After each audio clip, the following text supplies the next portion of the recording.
Hi, I'm Jim Brett, President and CEO of the New England Council. Thank you for tuning in to this month's episode of Inside the Corner Office, where we catch up with the leaders of some of our region's most well-respected businesses and organizations to learn more about their career paths and about the institutions they lead. This month, I had the opportunity to catch up with Rob McCarron, the President and the CEO of the Association of Independent Colleges and Universities in Massachusetts, more commonly known as AICUM. Rob has been with AICUM for 17 years, and in 2021 was named President and CEO of the organization, which represents 59 colleges and universities across the Commonwealth. We had a great discussion about the economic impact of the higher education sector in our region, the need for mental health services on college campuses, and the importance of the Pell Grant in expanding access to college education. I hope you enjoy the conversation as much as I did, and thank you for tuning in. It's great to see you, and thanks for joining us here today. Thank you, Jim. It's my pleasure to be here. This will be fun. Yep. We always start these conversations getting to know our guest a little more about how they got to where they are today in their careers. So let's start with a little bit about your background and career path. Sure, and thank you. And first, I wanted to start with a slightly different congratulatory note for you, because I know when we were together last, you were about to leave for Germany to be a presidential delegate to the Special Olympics World Games, and I just want to congratulate you on that and everything you do for people with disabilities, and also everything you do with people that have food insecurity. So thank you. That was a great honor, and not a well-deserved honor. Yeah, thank you. Thank you. It was an honor. I grew up in Massachusetts, grew up in Belmont, and have been in Massachusetts my entire life. Proud graduate of Clark University and Suffolk Law School, and have been lived in Wellesley since 2006, and have lived with my beautiful wife Liz and my two girls. And I know both of my girls were lucky enough to have been at the New England Council's Leadership Conference in DC this past May to start their introduction to the New England Council and everything that you do for the colleges, universities, for the businesses across New England. So thank you for that. I hope they enjoyed it. And so after law school, I started working at a law firm, and the law firm was Finneran, Byrne and Drexler. And so one of the partners was Tom Finneran, who I had not met before joining the law firm, and spent 5 years at the law firm. Great experience. Two of the partners there have gone on to become judges in Massachusetts, and so it was a great kind of introduction to the law. And then I left there for a couple of years, and at some point, Speaker Finneran reached out and said, "Hey, would you ever be interested in working in the State House and reinventing what you're doing?" And I had worked at that point probably 8 years in insurance defense litigation, and thought, this would be a kind of a unique chance to pivot and do something different. And so I went to the State House, and the very first time I ever stepped foot in the State House was the day I reported for work in 2006. 2001. And as you know the State House as well as anyone, Jim, and it's just a unique place to work. There's a lot of great people working on a whole host of different issues, and you create this network that I still benefit from and tap into. The folks that worked at the committees that I was fortunate enough to work on, the Judiciary Committee and the House Ways and Means Committee, and got to work with some great people, including Speaker Finneran, Speaker DeLeo. That's where I got to meet Marty Walsh when he was a state rep, before he was mayor, and before he was labor secretary. So it was a really kind of a unique and experience for me, and that network. And I'm sure you've seen it. We're actually tonight I'll be at there's a monthly kind of reunion of Ways and Means alums that go back a number of years, and we just get together once a month just to touch base and kind of talk about working at the State House and what we're doing now. So it is this kind of unique place to be. So how did you get into higher ed policy? Well, I ended up, I was, at some point it is, the right time to leave the State House, and I had been there for 5 years and learned of this opportunity to work for AICUM, the Association of Independent Colleges and Universities in Massachusetts, and got a chance to meet my predecessor and the leader at the time, Rich Doherty, and just thought, if I'm going to go leave the State House and go into government relations and lobbying, I wanted to do it for something that was, a sector that was really important, a sector that was doing, great things around research and financial aid, and really something that I think most people realize is just such an important part of what it means to live and work in Massachusetts. And so, jumped at the opportunity to join AICUM. That was in July of 2006, and have been here ever since. Well, you've just marked 2 years as the CEO, but obviously a long history at AICUM. As you indicated, you started 2006.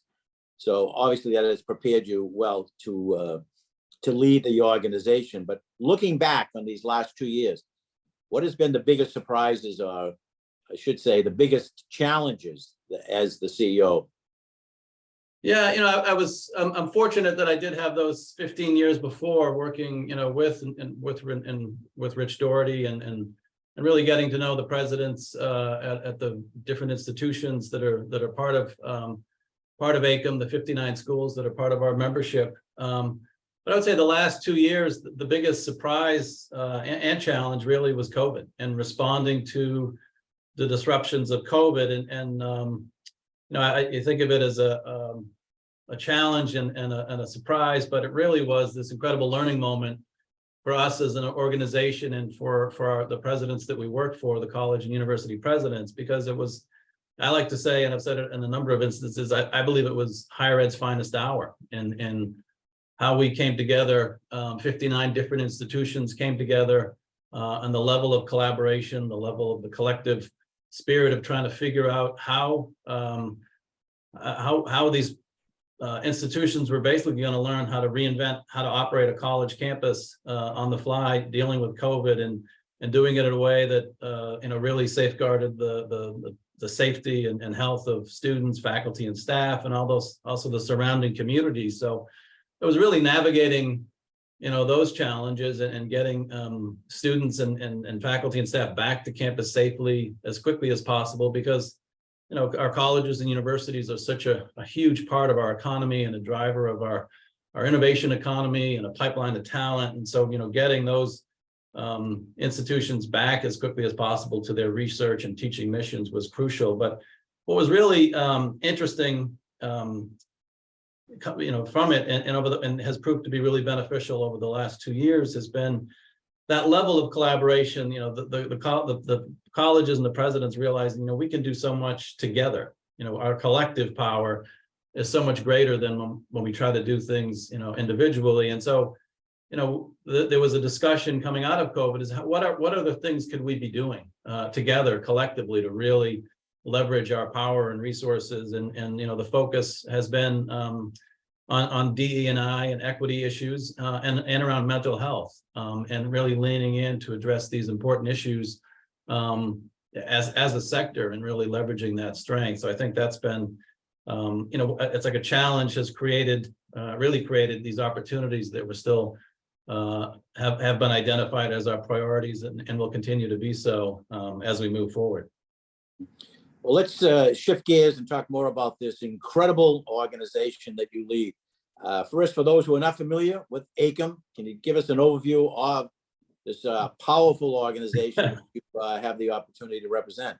Yes, thank you. It's a unique and powerful organization, but it's because of that uniqueness, and that power really emanates from the institutions that are part of it. So we represent 59 private nonprofit colleges and universities, all located here in Massachusetts, many of whom are also members of the New England Council. And so, the important work they do, or the research they do, how important they are as employers and educators. But what's really great is, our membership, our 59 members really represent a great diversity of the different institutions that are part. It's the they have a great diversity in terms of their mission, their size, their location, the students they're trying to reach, whether they focus on research or music or optometry or the religiously affiliated, smaller classic liberal arts colleges. We have everything, every possible opportunity for a student is here in Massachusetts and on our campuses and the different programs and degrees they offer. And really it's that diversity that really is part of our key strength, because it is all parts of the higher ed sector that we represent, and which makes the work really interesting, because you're dealing with institutions that, you know, they're how they address an issue, how they think about an issue is different depending on what their mission is, what their resources are. So it helps us to better understand the full breadth of all issues, and the impact that those any one issue could have on all of our membership or just maybe a subset of it. So we work on, we advocate for our members, we convene all our members to think about issues. You know, as you do when you're thinking about a potential legislative or regulatory issue, you're leaning into the expertise on our campuses to think how that could impact the students and the faculty and staff, and then trying to educate lawmakers to think about possibly doing something, thinking about an issue from a different way. So it's around advocacy, it's education, and it's really thinking about just how important these institutions, these colleges, universities are to Massachusetts and to New England. And so it's a lot of education and advocacy and the convening of those groups that really drives what we do. You know, one of the concerns that we hear from employers on a regular basis is the workforce shortage.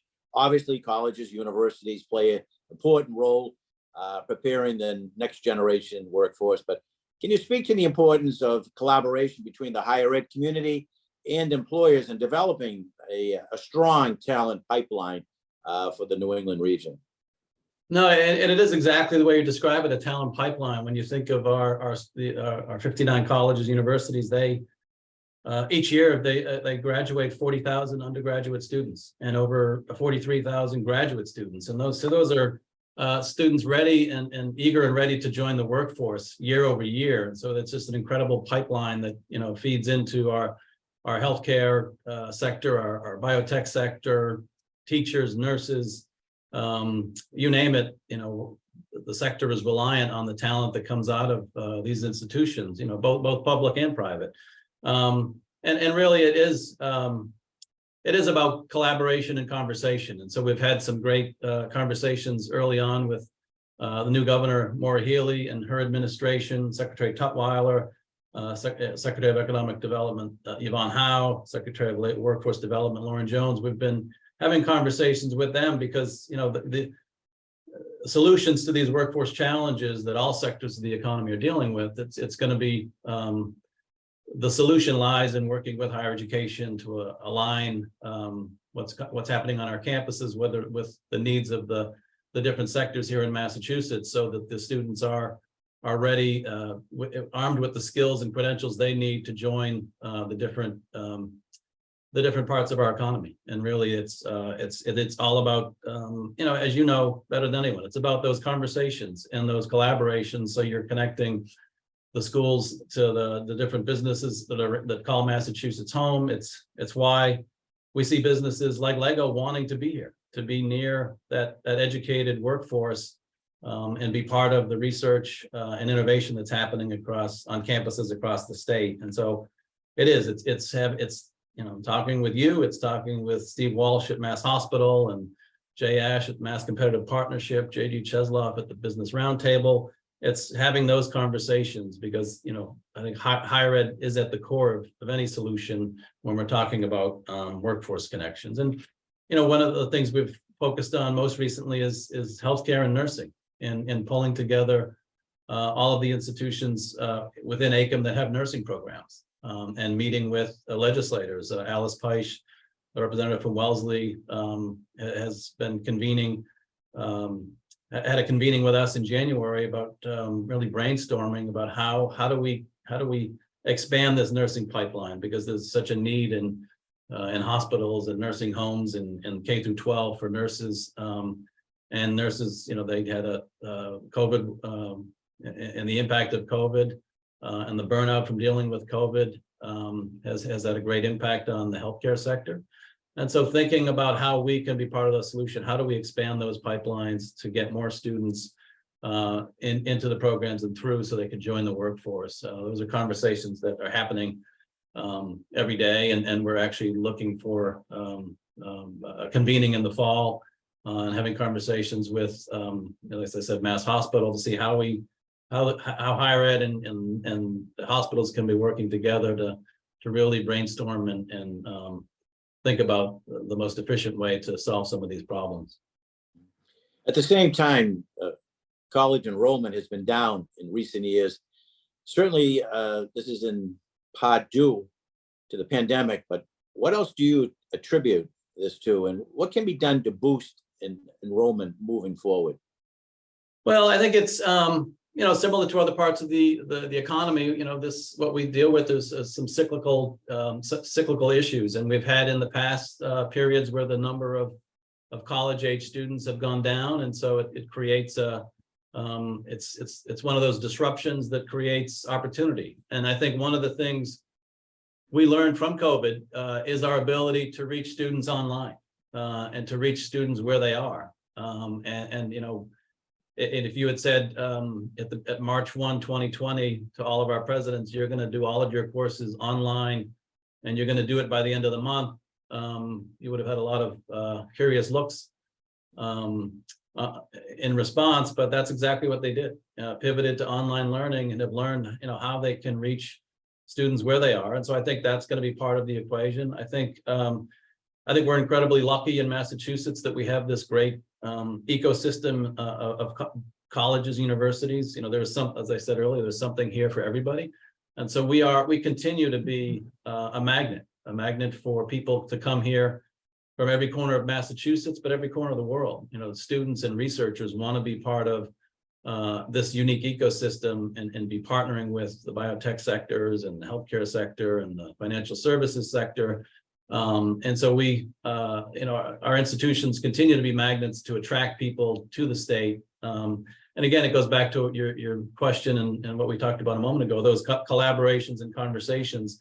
Once they're here, what do we need to be doing to keep them here? So, because if someone comes to Massachusetts and attends college and has a contact with one of the businesses here, the likelihood is there's a greater likelihood they're going to stay here and join the workforce and bring their talents and their innovation and become part of our community. And that's the students that we attract from beyond our borders, but it's also true of those students, that are from Massachusetts. If we do more to keep them here and not have them go out of state to a college and keep them and have them find a campus that's right for them right here in Massachusetts, the likelihood is they're going to stay here to go to college. They're going to stay here to join the workforce. And so it's thinking about, how do we do that? And also, adult learners. We have a number of schools that are reaching out to adult learners to bring them back so they can learn those credentials and get those credentials and degrees that help them advance in wherever they are in their careers. And then partnering with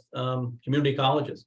We have a number of institutions that are part of a program that is being kind of overseen by the New England Board of Higher Education. It's called the Massachusetts Community College Compact, and it's this pathways for students to go get a 2-year degree at a community college and then seamlessly segue into a 4-year degree at one of our private institutions as well. And we have a number of schools that are participating in that. It's been incredibly successful for the past 2 years, and we're really looking forward to growing that to create those pathways for more students to be part of the education, the higher ed community.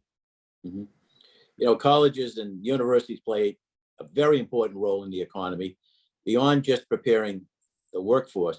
AICUM recently released a report, Economic Impact of the higher ed sector in Massachusetts. I read it, but I was blown away by some of the stats that were there. But what are the key takeaways that you would want to let people know? I saw figures like 320,000 employees and in higher ed, some 2.4 billion in revenue, and it's just extraordinary the impact that the colleges and universities have here in the Commonwealth. So maybe some more takeaways that you want to let everyone know about. Yeah, no, thank you. And thank you for reading it. And we really thought it was an important thing to do, because I think instinctively we all know the colleges play a big role, and they have such a big outsized footprint when we're talking about research and innovation and as an employer.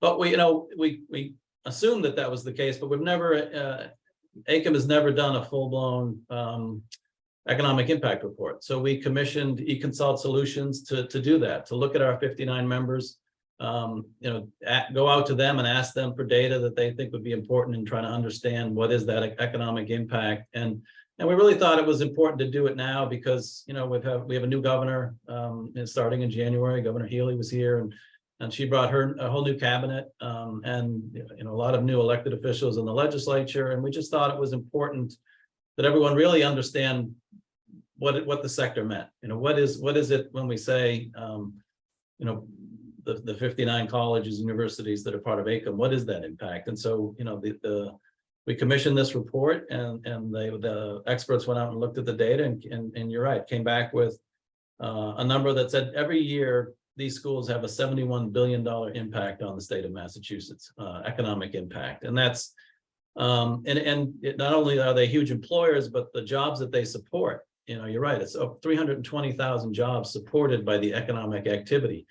Whether it's just the operating of the campus day to day, or it's the big capital projects you see happening every year. I mean, I don't know if you've seen I'm sure you've seen it from afar, the Boston University's new computing and data science center along the, you can see it from the Charles and Storrow Drive, and it's this unique looking building. And that's an example of the work that the economic activity that goes on campuses, from Boston to Williamstown.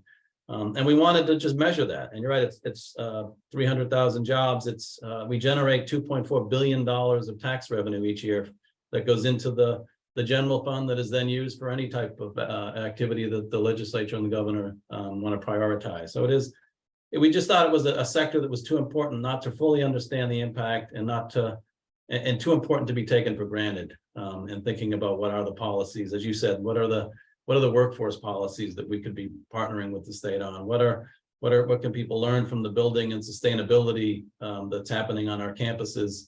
And how do we support all of those deserving students that want to come to our campuses, whether it's from across the street or across the country? What is it we can be doing from a policy perspective to make sure that this asset is protected and nurtured, and it's an asset that 49 other states would love to have, this unique ability to educate, to attract federal funding, to attract researchers from around the world. And when you think about the big issues, some of the big issues facing society, whether it's environmental concerns, sustainability, climate change, Alzheimer's, cancer, autism.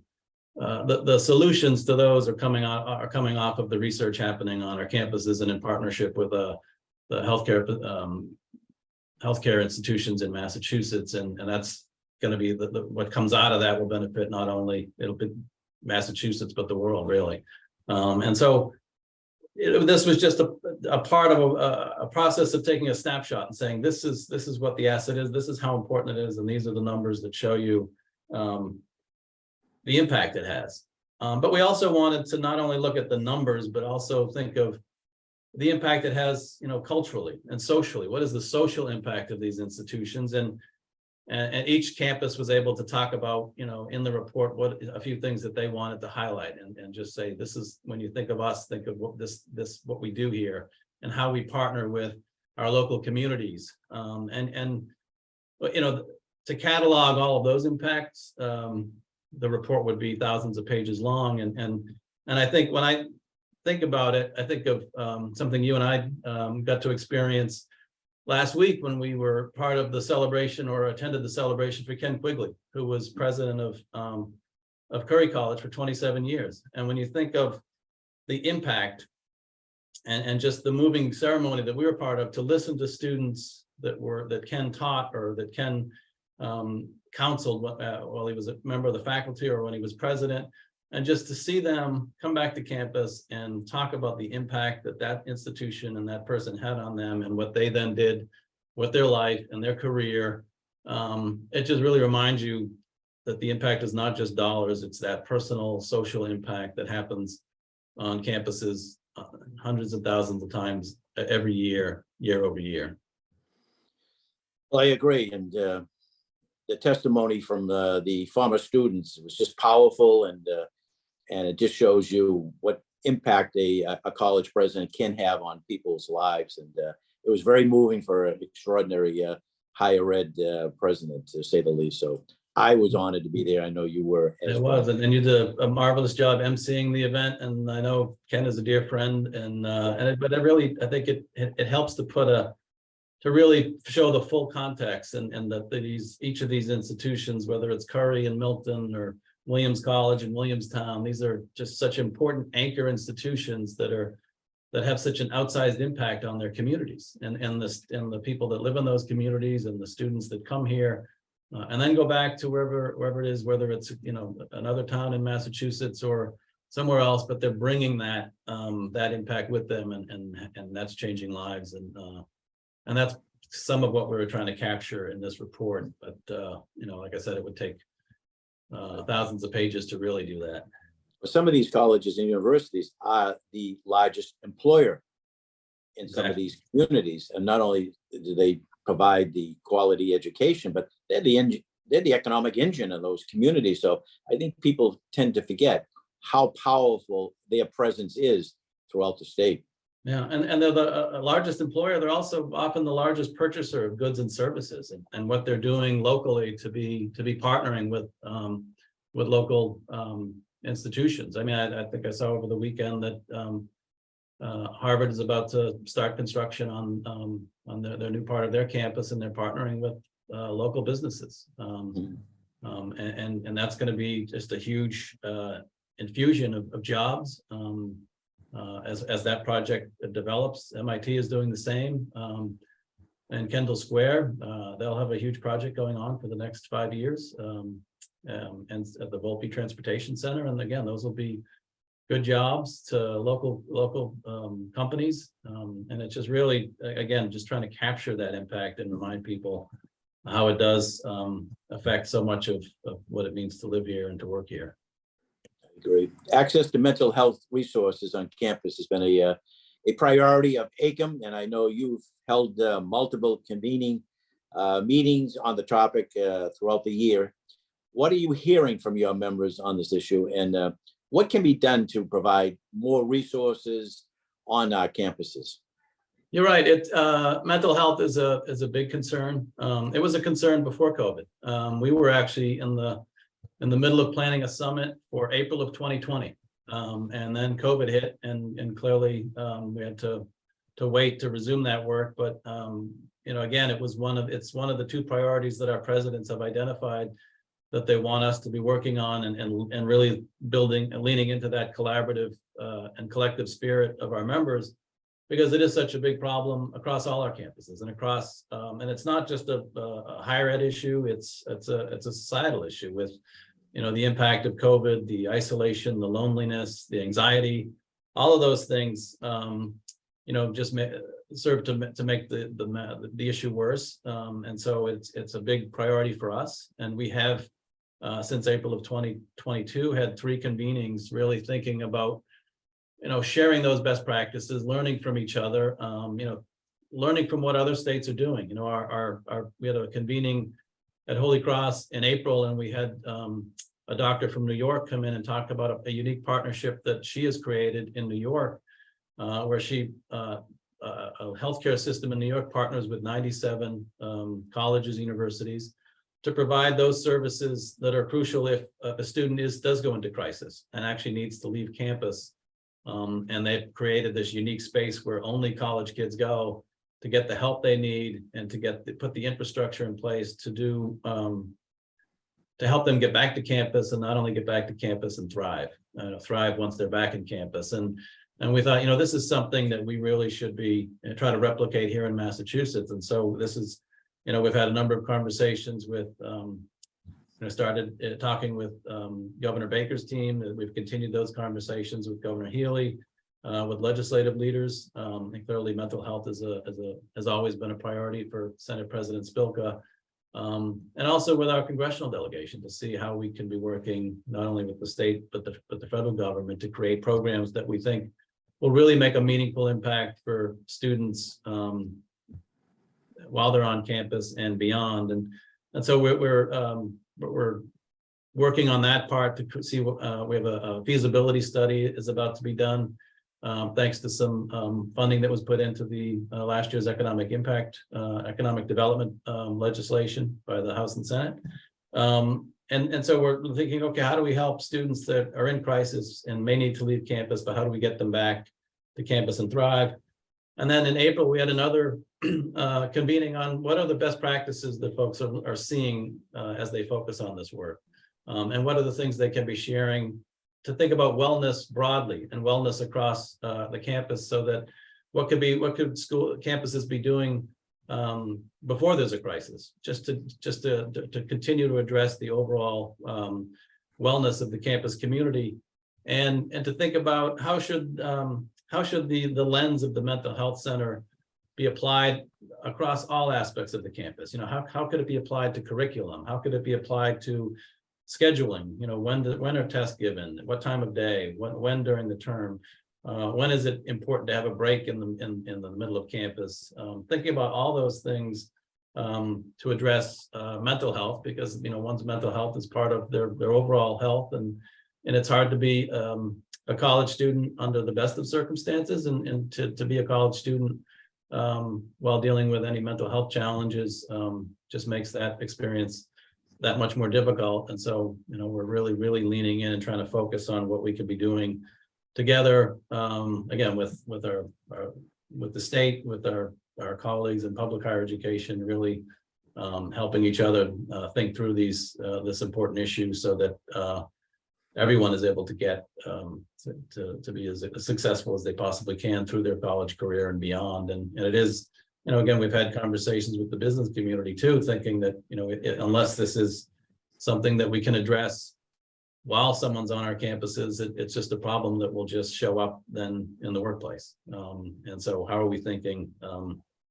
taking a broader perspective on mental health generally, destigmatizing it, making it part of these regular conversations, and really thinking about mental health and wellness from the moment a student steps on a campus until the time they're gone, and how we can support that, and with the goal that everyone has, which is making sure that every student has the opportunity to thrive. And so it will continue to be a focus for us. We're already planning our next one in the fall, our next convening, which will focus on kind of unique mental health needs of LGBTQ students and underrepresented students, to make sure that their needs are fully met and addressed on all our campuses. And so, we just it's not something that we're going to have a convening and then that we're going to say, oh, great, we're done with that. This will be a continuous dialogue and conversations, because I think there's a broad acknowledgement that the problems of coming out of COVID and the way that has exacerbated those concerns. These are going to be things we'll be dealing with for the years to come. So this will be a kind of an ongoing, regular dialogue and convening, so that we're all kind of learning from each other, sharing best practices, and really helping as many students as we possibly can. Given the New England Council's mission to advocate for federal policy, we always like to wrap up the discussions talking about policy priorities and what's going on in DC. So one key federal policy that I know the New England Council and AICUM share is increasing the maximum Pell Grant award, which supports low-income students as they pursue higher education. Can you speak more about how important it is to expand access to higher education, and what the prospects are for Congress to take action? Yeah, well, first I want to say thank you, because you have you have elevated it to an issue that is really important, across all New England states, and clearly important for Massachusetts students. And you and Mariah Healy have done a great job bringing all of higher ed together, again, public and private, across New England, because it is such an important, Pell is such an important program.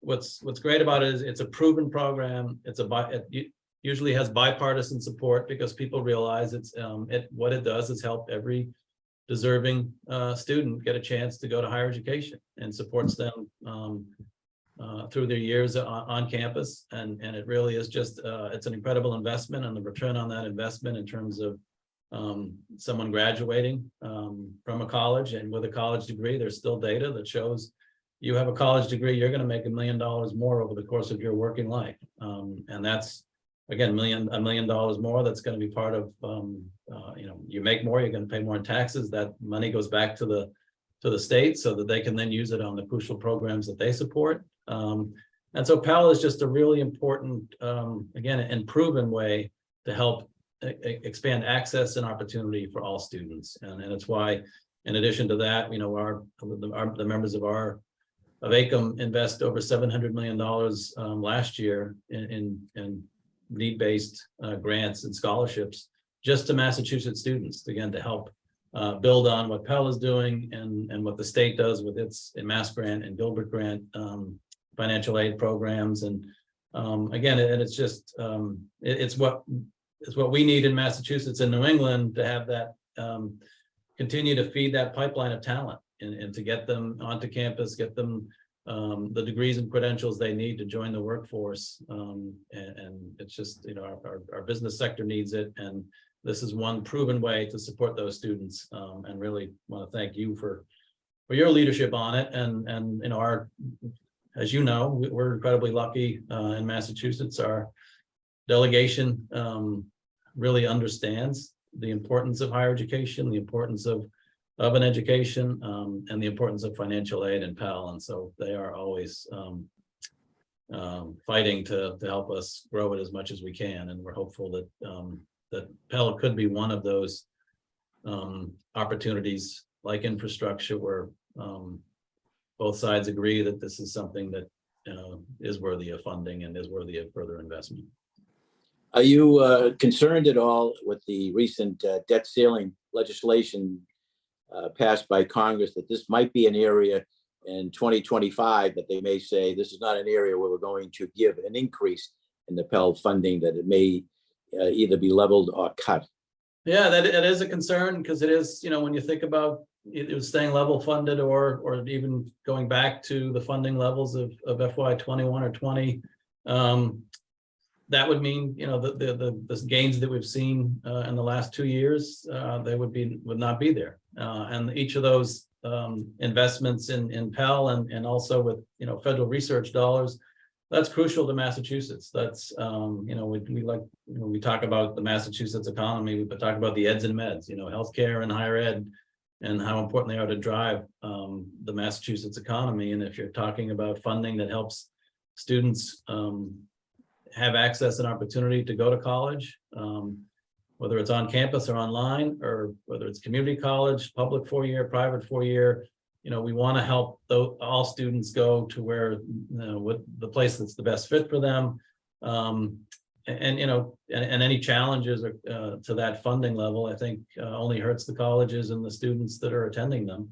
And the same applies to federal research funding. It is such a key part of what happens on our research universities, and we're incredibly lucky to have a state that has a Northeastern, a Boston University, a Harvard, an MIT, a UMass, Brandeis, BC, you name it. The research that's happening on these campuses, it's not only attracting federal peer-reviewed funding from NIH and NSF. It's also then attracting venture capital money to say, saying we see the research coming out of these places. We do think there's a viability to it, and now we want to be part of it. And again, that all that funding coming into the state is what then drives spending on that research. It drives spending on hiring people to do the research, the the products and services you need as part of that research. Again, the venture capital that follows, and then it's jobs. It creates jobs and opportunity. And so, again, any risk to that funding, and how successful Massachusetts and New England is at attracting that research funding would just is always a concern. And again, we're lucky that our congressional delegation really understands that and is really fighting to keep that funding going, just because of the impact. And it's not only it's, as we mentioned before, it's the research that's going to help people when they're talking about, that ultimately gets used to help with cancer, autism, Alzheimer's, you name it. The benefits are going to accrue across all of society. And the most recent example of that is COVID. The foundational research that went into the vaccines that allowed us to move beyond COVID was happening on these college campuses thanks to federal research funding. And that was funding that has been in place, was happening 10 years before COVID, but it was that research that proved to be the foundation for what then Moderna and others used to create the vaccine. And that's continues to happen across our campuses. We have this foundational research happening, and it could go off in any direction that is ultimately helpful for all of society. And it's why we've been part of an initiative called the CHARM initiative in Massachusetts to help bring that new federal agency, ARPA-H, at least bring part of that headquarters, part of the work they're doing to Massachusetts. Because if you're talking about healthcare innovation and healthcare research and healthcare investment, there's no better place than Massachusetts to do that. Is just the level of research and expertise that we bring to the table on those issues, and that's why we think, again, shining the light on Massachusetts, saying this is where this type of work should be happening, and again, all that, then whatever the things that flow from that type of research and that type of investment is to the benefit of everyone. I agree. And we want to thank you, Rob, for taking time out of your busy schedule to give us an opportunity to look at how important AICUM is to the Commonwealth of Massachusetts. You've given us some data to really digest and to realize how important the higher ed community is here in the Commonwealth. Your leadership is vital to continue to be the voice for the higher ed, and we're lucky to have you at the helm of AICUM, and also have you as a member of the New England Council. So we thank you again for your time, and wish you much success as we work together on these issues going forward. No, thank you, Jim. I really appreciate it. I enjoyed the conversation, appreciated the opportunity, and you're right, it is about the collaboration going forward. And I just follow your example and how to get it done, and I think we'll be successful. And I think we're lucky to have what we have in Massachusetts between the colleges, universities, healthcare, and I think it's great that you're able to harness that on a regional basis, because I do think Massachusetts and New England is unique in what we have here, and you and your team do a great job making sure that the folks in DC and beyond really understand it. So thank you.